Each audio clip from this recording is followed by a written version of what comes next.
Welcome to Keep What You Earn, your judgment and jargon-free zone for entrepreneurs of all levels.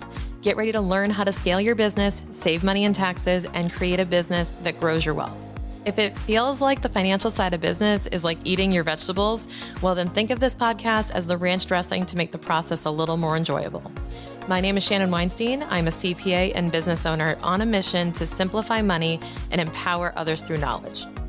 I hope this episode inspires you to take action, but remember that the information we share is for educational purposes only and is not individual tax advice.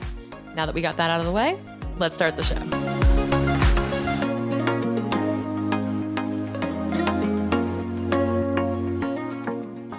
So on this episode, we're going to be discussing tax deductions related to business retreats and live events. I think in the past year or so, I've just seen this complete spike in live events and retreats and experiences, and it's amazing. I love seeing all of this. And more people are asking me questions like, hey, I'm going to a retreat next week, or I'm hosting an event. What the hell can I deduct? So I wanted to cover some key deductions that both event hosts can take, as well as attendees of these events and retreats. So if you're planning to attend or host a business retreat or live event, then this episode is for you. So grab a pen and paper and let's dive in. So first, if you're planning on hosting or attending an event and leveraging these business expenses for deductions, then here's the thing. You need to make sure that this event or this retreat has a business purpose. Okay, anytime the IRS asks about these types of events, they always question whether this was simply entertainment or if there was actually a clear business purpose. Make sure you save agendas, schedules, training materials, photos showing you were there, and they all have to demonstrate a sort of clear business purpose to these events. And a business purpose can be, networking for business contacts. It can be attending an industry event to meet other professionals. It can be education. It can be training. It can be sort of team development, right? And professional development. There's a whole lot of stuff that you can use, but you have to make sure that you're really clear on the business case and that you're obtaining evidence and artifacts to support that. So that being said, assuming that there is a very clear business purpose to this event, let's go into what you can actually deduct as a host if you are planning on hosting an event or a retreat. So number one, any sort of venue. You can deduct the cost of renting a venue where the event takes place, along with any other costs that are coming along with that. They usually like to tack on other fees for, let's say, catering, or to have certain things in the rooms, or to assemble the room, disassemble the room, whatever that may look like. Your costs of a venue are definitely going to be a deduction if you're an event host, and no question. And that also goes along with decor. So if you purchase specific decor, brand signage for the event, that would also be considered a deduction. This just came to mind too, like even additional fees for cleaning or for service, for actual labor, anything else that needs to be part of the experience is probably a deduction as well. And then we get into planning services to plan and coordinate the event. This is, a professional, or think of like a wedding planner or someone like that, someone who can actually be walking around with a little headset, right? And like managing the flow of the event, the flow of the day, making sure we're keeping time, stuff like that. That is definitely someone who would be a deductible expense to you. They're invaluable to that experience. And then also promotion. Think about marketing costs. Think about if this is a revenue generating opportunity for you, then 100% marketing costs in order to drive traffic to buy tickets is a huge thing, or to enroll. You want to be looking at not just the paid advertisements or social media ads, but also like, what are you doing to promote the event? Are you traveling to speak? Are you specifically attending certain other events? Are you getting in front of your ideal audience for this event, and then incurring expenses to make that happen? So that's a big part of it too. Then we get into a little bit more of the details like meals, beverages. If you're providing concessions to attendees during the event, you can deduct the cost of these items as well. Not to mention travel and lodging. If you need to travel to your location or stay overnight, you can deduct those expenses. And this also includes, by the way, visits to the location while you're scouting for locations. So let's say you're hell-bent on hosting a retreat in Sedona, right? So you're going to go take a trip to Sedona ideally when it's great outside, right? You're going to go take a trip to Sedona and you're going to explore around. You're going to explore different retreat venues, look at the spaces, meet the people, right? Be able to walk around in person to visualize everything. That can be deductible. But here's the really big thing when it comes to scouting, because if you're going for the event, it's much more obvious that you went for that event, right? There's a schedule, there's an event on the calendar, like it's a whole thing, right? Tons of evidence.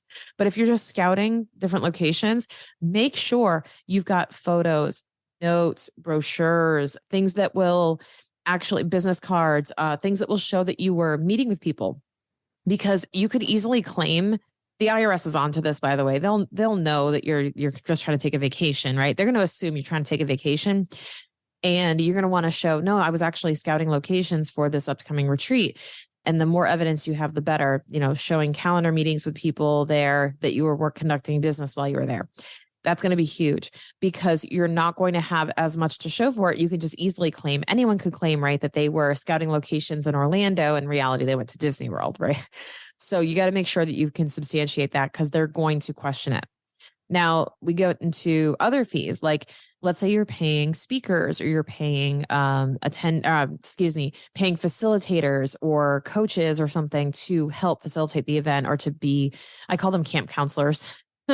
Like if you're paying folks to be at the event to help usher along, to help speak at the event, or presenters or anything like that, you can deduct their fees as a business expense as well. This also includes if you're comping their hotel, or you're comping their airfare, or you're comping any sort of meals. You can also deduct thank you gifts. I know a lot of hosts will also give gifts to their speakers to say thank you. You can deduct those thank you gifts as business gifts as well, up to $25 per person. Yes, it's only $25 per person. Yes, I agree. That is way too little. I think they really should be cranking that up based on they're increasing the standard deduction every year, and they're increasing the mileage rate. I think that one's got to catch up with inflation. And I would gladly lobby to Congress to increase that limit. But right now it's still 25 as I'm recording this. So it's really important, though, to keep receipts and other documentation of these expenses, so that you can prove to the IRS that they were related to the business. Again, the business case is everything. So now let's go into a retreat attendee. So there are also several deductions you can take, albeit they're a bit simpler, because it's pretty straightforward in terms of what you can deduct if you're going to an event. Now, obviously, it's the registration fees. You can deduct the cost of registering for the event as a business expense. Most of the time, these events have an element of education, professional development, and they can be considered a training expense. This also includes travel and lodging. If you need to travel to the event location or stay overnight, you can deduct those expenses as well. If any of this travel, by the way, is by car, you can deduct business miles at the standard mileage rate, or you can process them through your business if you have an accountable plan. And same thing goes if you have airfare, if you need to take a cab, anything like that. So any travel and transportation that you need to take can be deductible if you need to incur it in order to attend the event or to host it. And then, of course, meals and beverages. If you purchase meals or beverages during the event or while you're traveling for it, then you can deduct those expenses as well. Most of these live events that I'm seeing are between about 3 days. Maybe it might be a night on the first night, like an evening event, and then like a whole day and then a half day. I feel like that's pretty standard, right? If you're going to some of these bigger live events. And basically, while you're there, because you're expected to travel on, let's say it's a Monday to Wednesday, you're expected to travel on Monday, stay there Tuesday, and leave on Wednesday, then all of these different expenses can be deductible during that time frame, right? But you have to be careful that if you're attending an event and you're staying, let's say it's Wednesday, Thursday, Friday, and then you're staying the weekend is not deductible. The weekend is not deductible. But here's a little trick for you, and I'm going to see it in another episode that'll be coming out soon. But if you want to, what we call wrap a weekend, you could actually attend. You want to really, really hack this? Attend an event Wednesday, Thursday, Friday. Stay over the weekend and make sure you have business to conduct in that city or that town on Monday. If you plan around this and you plan on staying in the city to stay for business meetings on Monday, or maybe even to scout your own retreat location, wink, wink, you could, and again, work with your professional on this to really game plan your itinerary, but you could deduct the expenses for the weekend. That's what we call wrapping a weekend. So if you are traveling away and you have a very clear business purpose to be there on Friday and on Monday, you can stay the weekend because the IRS is like, well, we don't need you to deduct flights to and from within like a 48-hour period and go back and forth. That would be silly. So of course you can stay the weekend, and it would make sense that you'd have to stay the weekend in order to accomplish that. So as I mentioned before, always consult a tax professional when it comes to this stuff, when it comes to planning an itinerary, when it comes to planning your events, your retreats, whether you are the host or the attendee, always just check in with your tax pro, let them know you're going to one of these, you're hosting one, and see what they have to say. Maybe brainstorm, maybe sit down and actually go through, hey, I'm thinking about some additional ideas for the event. Can I deduct these certain expenses, or how do I maximize it, right? And of course, we want to maximize it without spending all of our money.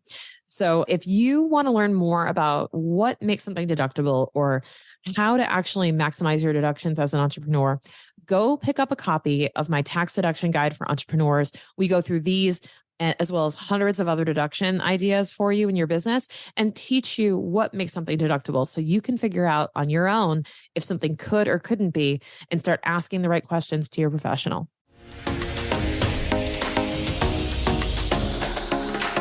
Okay, real talk.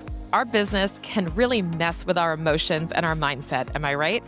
One day we feel like we're unstoppable, like we could run through a wall, and then the next we want to burn it all down and start from scratch. Hey, I'm with you. A lot of this has to do with how we approach our money. And if you need a quick jolt of mindset habits for the next 5 days to help you reboot and recalibrate, check out my 5-day financial mindset refresh delivered straight to your email. Click the link in the show notes to sign up right now.